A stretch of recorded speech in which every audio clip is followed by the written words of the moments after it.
Bonjour, je suis Chantal, fraîcheur Mentalo sur les réseaux sociaux et aujourd'hui nous allons parler tricot mais surtout calendrier de l'Avent. Nous sommes au jour 3, donc aujourd'hui je vous accueille au jardin comme d'habitude. On ne change pas une équipe qui gagne, je suis bien emmitouflée puisque apparemment vous êtes soucieux de ma santé, donc je m'habille. Mais bon, j'ai pas froid. Je vous assure, j'ai pas froid. Donc, aujourd'hui, on va faire un petit point sur mes avancées dans le cadre des cales pour lesquelles je me suis engagée. Je vais vous dévoiler deux paquets, et pas des indices comme je disais hier, deux paquets de petites choses des deux calendriers de l'Avent et un thé du calendrier d'Aman. Alors hier j'ai goûté My Panettone et c'était très bon.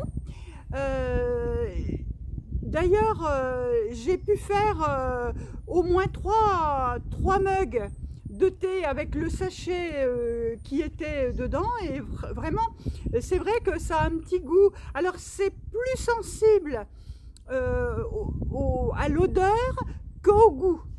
Quand on le boit, il est agréable, il a un petit arrière-goût comme on dirait de gâteau, mais c'est plus à l'odeur.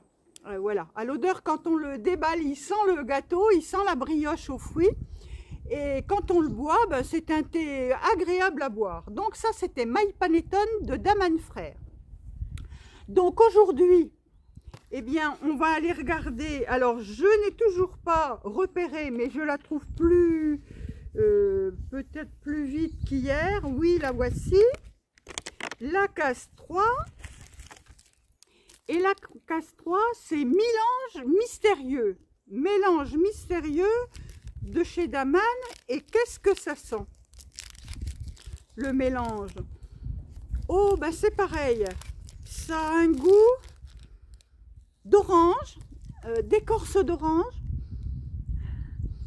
Oui, ça a un petit goût d'écorce d'orange et de fruits derrière. Je dirais pas lequel, mais c'est encore bien agréable.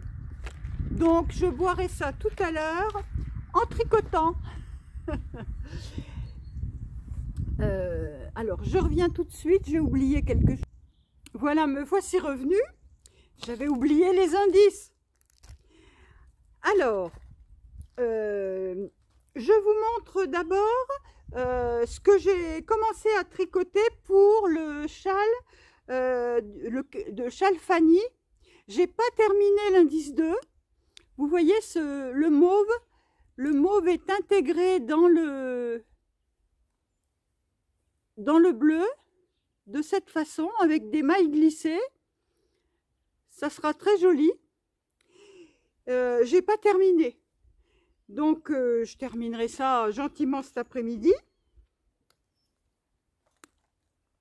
Et hier, j'ai aussi tricoté la deuxième chaussette, enfin le deuxième haut de chaussette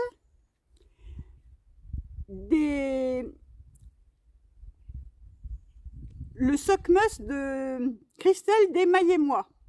Donc là j'ai bien les deux, donc il va falloir que je fasse l'indice suivant. J'ai pas vérifié si je l'avais reçu, mais je crois que c'est demain. On verra bien. De toute façon, je ne me mets aucune pression sur les cales. J'estime que c'est juste du plaisir. Aujourd'hui, je porte mon châle Sloggy de Bérangère Caillot. Je vous l'ai déjà montré ce châle.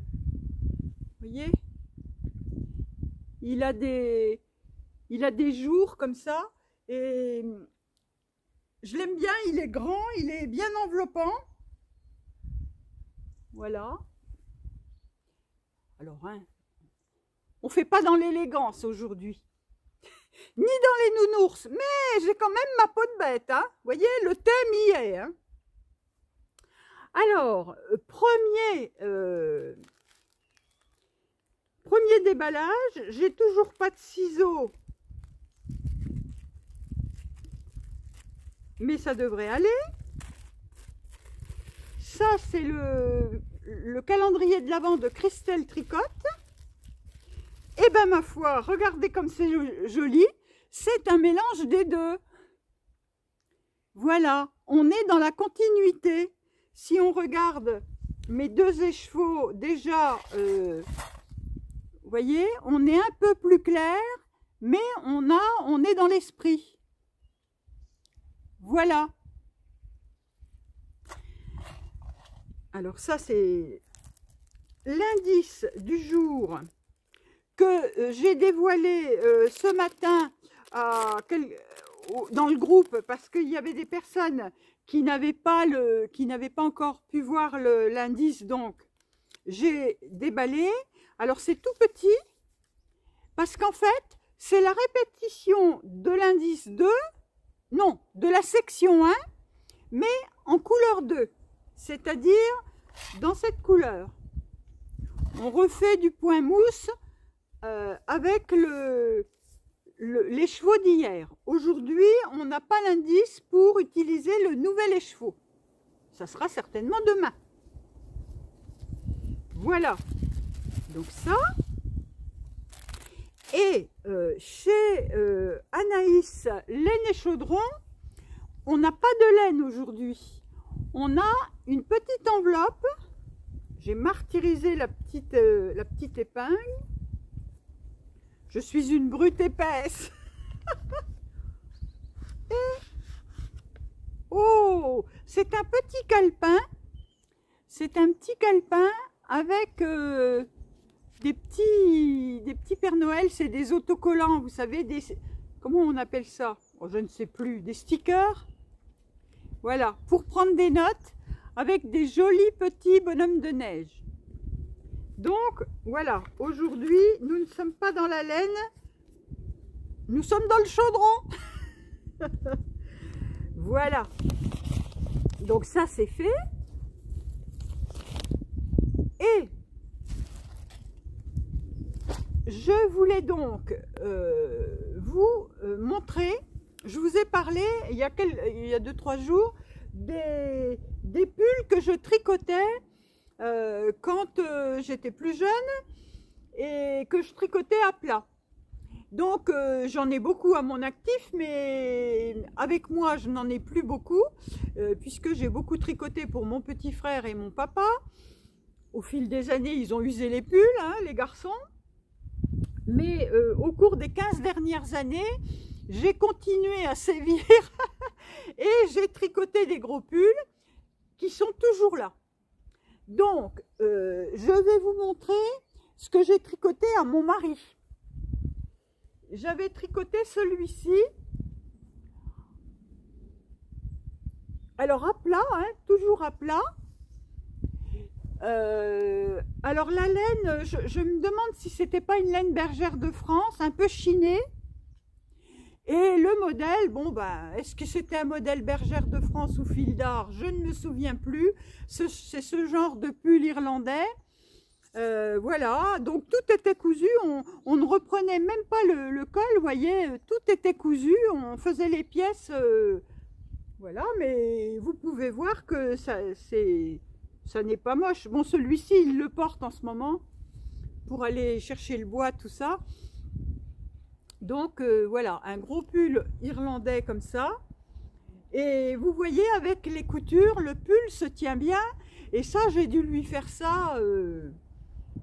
Oh, écoutez, ça date. Hein. J'étais amoureuse. Oh, ça fait peut-être 20 ans. La folie. Bon, bref, il a toujours son pull parce que il en prend soin. Alors là, ça fait plus que ça. Là, c'était au tout début que nous étions ensemble. Ça fait 40 ans. Je lui ai tricoté ce pull-là en côte, je ne sais plus comment on appelle ça. Des grosses côtes. C'était pas des côtes une, c'était des côtes, anglaises, voilà. Et c'était de la pure laine des Pyrénées. Alors, quand il met ce pull-là, il me dit, je prends ma couverture. Voilà. Alors, il avait voulu un col contrastant. Je ne sais pas pourquoi, mon homme aime les cols contrastants. Là, en ce moment, son truc, c'est de me dire, quand est-ce que tu me feras un pull en jacquard, en col V, avec le col en jacquard. Il veut le col en jacquard. Moi, je suis encore pas assez douée pour lui faire ça. Bon, donc voilà, ça c'était de la laine des Pyrénées, c'était une grosse laine. On tricotait ça en 5 ou 6. Alors ça, je vous dis, quand il met ça, il me dit, je mets ma couverture. Voilà, alors toujours pareil, hein, cousu, vous voyez, c'est des pulls qui sont cousus. Même les manches, hein, c'est pas, tout est tricoté à plat là. Ensuite, il y a une quinzaine d'années, j'avais tricoté ce pull là à mon papa. Alors ce modèle là, comme ça, de souvenir, c'était un modèle, il devait être le numéro 259 de chez Uchepingua ou Uchefildar, mais des années 70. J'avais gardé le modèle. Ce pull là, je l'ai fait, si c'est pas 10 fois, je ne sais plus. En tout cas, je savais le faire presque par cœur. Voilà. Alors, vous voyez, il y a les torsades devant, derrière, des damiers, et voilà. Alors, pareil, pure laine. Alors, efficace, hein. Ça, c'est des pulls. Mon père mettait ça aussi pour aller à la pêche. Mon père était un pêcheur de truites et un pêcheur de brochets. Et l'ouverture de la pêche, c'est le brochet, c'est ouvert l'hiver dans les lacs. Et on allait à la pêche au brochet avec mon papa. Maman, moi et mon frère, on ramassait du bois, on faisait un grand feu. On avait une grande digue, on habitait en Haute-Marne. Et près de la ville de Langres, il y a 3 grands lacs, des digues, hein, qu'on appelle ça, des lacs artificiels, qui sont très profonds et où les pêcheurs haut-marnais pêchent en hiver le brochet, la carpe. Alors la carpe, ils la pêchent même en été et maintenant il y a même des concours de carpe, des concours de pêche de carpe. Les gens restent la nuit pour pêcher, enfin c'est une vraie organisation. Donc bref, mon père pêchait et nous passions nos dimanches à la pêche avec mon papa en hiver.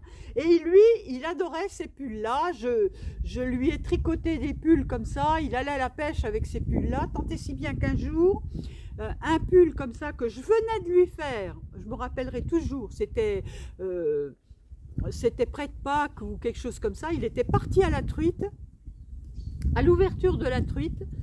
Et on avait dit, on ira te rejoindre, te chercher. Donc nous voilà arrivés à midi. On voit mon père, il était en train de marcher le long de la rivière. Et en fait, il avait eu chaud, il avait posé le pull à un endroit et il ne l'a jamais retrouvé. Donc, de ce jour-là, je lui ai fait un peu la tête, hein, parce que j'avais passé quand même quelques heures, lui faire un pull tout neuf et il me le laisse au bord de la rivière. Bref, il n'était pas perdu pour tout le monde. Je pense qu'un autre pêcheur en a fait son bonheur. Voilà ce pull-là. Et le dernier que j'ai tricoté à mon papa, ça doit remonter à il y a une dizaine d'années. Et je lui ai fait celui-ci. Voilà. Alors vous voyez, il l'a très peu mis. Ben oui, parce qu'il y a 10 ans, papa, il avait 80 ans. Donc, il n'était plus aussi actif. Hein. Et le pull, ma foi, il le mettait un peu pour aller au jardin en hiver parce que mon père adorait son jardin. Mais voilà, il n'a pas mis ça pour travailler, il l'a gardé. Alors, il est tout beau. Voilà. Vous voyez. Et donc, écoutez, mon mari a la même stature que mon papa. Il est plus grand, mais au niveau épaules et tout ça, c'est pareil. Donc, ça va faire un heureux quand même. Mon mari va le porter. Là, je Je l'ai relavé parce que je vous avais expliqué, j'avais tout mis dans des cartons. J'ai ressorti des cartons, les anciens, et je les ai lavés à le calant, et voilà, il a mis 4-5 jours pour sécher, mais le voilà. Donc voilà les histoires des pulls. Je vous raconte ma vie, hein. Voilà les histoires des pulls que j'ai tricotés à plat et qui, ma foi, sont... Celui-là, il est en pure laine aussi, bah, c'est pareil, hein, c'est une couverture. Faut qu'il fasse froid, hein, pour mettre ça, parce que sinon vous crevez de chaud. Voilà. Donc c'est des pulls tricotés avec amour et qui seront portés de la même façon. Alors, pour compléter ma petite histoire du jour, je voulais vous dire que j'ai découvert sur Instagram une petite vidéo qui montrait une astuce pour monter les mailles. Vous savez que quand on monte les mailles, notre grande angoisse, c'est est-ce qu'on aura assez de fil pour arriver au bout. Eh bien, cette méthode, elle est simple. On prend le fil intérieur et le fil extérieur de la pelote. On fait un nœud coulant avec les deux pour avoir comme une maille qu'on fait tomber après. C'est-à-dire que ça, c'est juste pour avoir un départ. Et on commence le montage des mailles avec un fil dans chaque doigt, dans chaque main. Et on monte normalement et on coupe le fil qui ne sert pas à tricoter. Donc on choisit son côté, hein, après. Et de cette façon, on a toujours assez de fil pour monter les mailles. Donc, je vais vous mettre un lien vers la vidéo. Ça a été mis sur le site Instagram de La Casavant. Donc, j'ai trouvé ça quand même très intéressant. Voilà. Donc, je vais vous mettre le lien dans la barre de description. Eh bien, écoutez, voilà. Hein, aujourd'hui, c'est une vidéo courte. Je vous dis bon tricot à toutes et tous. Je salue les garçons qui passent par ici, puisque Clément passe également par ici. Clément est un tricoteur. Et donc, et les maris des gentilles dames avec qui j'échange régulièrement.